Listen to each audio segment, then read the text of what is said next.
Isang atleta na may malaking pangarap sa basketball ang hindi lamang umangat sa collegiate scene, kundi nag-iwan din ng marka sa loob at labas ng court sa kanyang maikli ngunit makabuluhang karera. Alamin ang kwento ni Divine Adili sa ulat ni teammate JB Junio.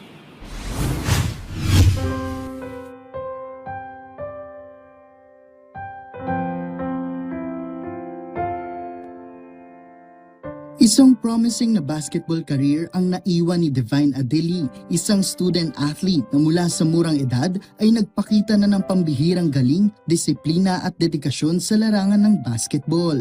Bago pa man siya sumabak sa UAAP, sumikat na si Adili sa National Athletic Association of Schools, Colleges and Universities o NAASCO Juniors Division para sa New Era University. Dito, kinilala siya bilang isa sa mga elite players ng liga matapos makamit ang dalawang Most Valuable Player Awards, dalawang Finals MVPs at back-to-back championships. Isang malinaw na patunay ng kanyang dominasyon at consistency bilang isa sa mga pinakamauhusay na kabataang manlalaro noong kanyang panahon sa juniors level. Noong 2024, lumipat si Divine sa Ateneo de Manila University at naging bahagi ng Ateneo Blue Eagles. Sa UAAP Season 88, agad siyang tumindig bilang mahalagang haligi ng depensa ng koponan habang nag-ambag din bilang isa sa mga consistent na scorer at rebounder ng team.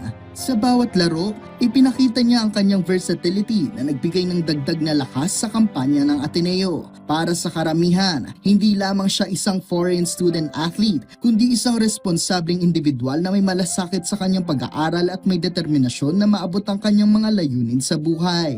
Mula Nigeria patungong Pilipinas, dala niya ang pangarap hindi lamang para sa sariling tagumpay sa basketball, kundi para rin makatulong sa kanyang pamilya na nasa ibang bansa. Samantala, bilang bahagi ng paghahanda para sa pag-uwi ng kanyang mga labi at alinsunod sa hangarin ng pamilya Adili, ililipat ang lugar ng burol ni Divine sa Arlington Memorial Chapel sa Araneta Avenue, Quezon City simula ngayong araw.